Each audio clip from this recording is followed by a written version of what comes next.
Gulf వార్లో సైనిక పరంగా తక్కువ నష్టం కలిగింది ఒక్క ఇజ్రాయెల్కి మాత్రమే. అయితే ప్రస్తుతం కాల్పుల విరమణ నడుస్తుండటంతో యుద్ధానికి సంబంధించిన అనేక విషయాలు బయటపడుతున్నాయి. అందులో ఇజ్రాయెల్ వార్ ప్రారంభానికి ముందే తన వ్యూహాలు తాను రచించుకుందనేది ఒకటి.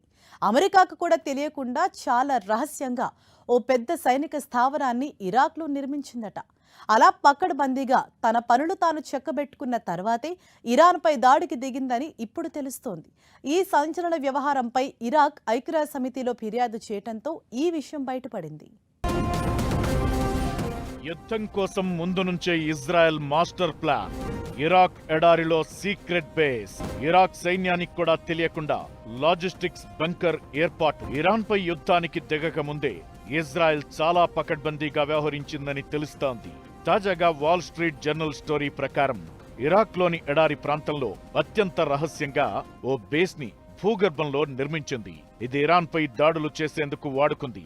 ఇక్కడే స్పెషల్ ఫోర్స్లను, యుద్ధ సామాగ్రిని దాచి ఉంచుతూ అవసరమైనప్పుడల్లా వినియోగించింది. ఈ విషయం చివరకు అమెరికాకు కూడా తెలియదట. జస్ట్ యుద్ధం ప్రారంభానికి ముందు అంటే ఫిబ్రవరి 27న మాత్రమే తెలిసిందంటే ఇజ్రాయెల్ ఈ విషయంలో ఎంత సీక్రెసీ మెయింటైన్ చేసిందో అర్థమవుతోంది. ఇరాక్లో ఇజ్రాయెల్ ఏర్పాటు చేసిన ఈ బేస్లో సెర్చ్ అండ్ రెస్క్యూ టీమ్స్ కూడా ఉన్నాయట. యుద్ధంలో గాయపడిన ఇజ్రాయెల్ సైనికులు, పైలట్లను వెదికేందుకు, వారికి చికిత్స అందించేందుకు ఏర్పాట్లు కూడా ఈ బేస్లో ఉన్నాయి.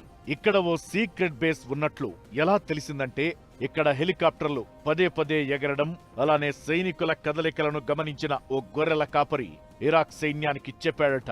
అలా ఈ రహస్య స్థావరం గురించి తెలియగా ఇరాక్ సైన్యం బేస్ ప్రాంతానికి చేరుకునేందుకు ప్రయత్నించగా వారిపై కూడా ఇజ్రాయెల్ సైన్యం కాల్పులకు దిగిందని చెబుతున్నారు.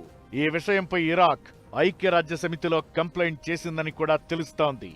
మొత్తం మీద ఇజ్రాయెల్ గల్ఫ్ వార్ కి ముందే ఎంత పకడ్బందీగా రంగం సిద్ధం చేసుకుందో ఈ ఘటనతో మరోసారి రుజువయింది.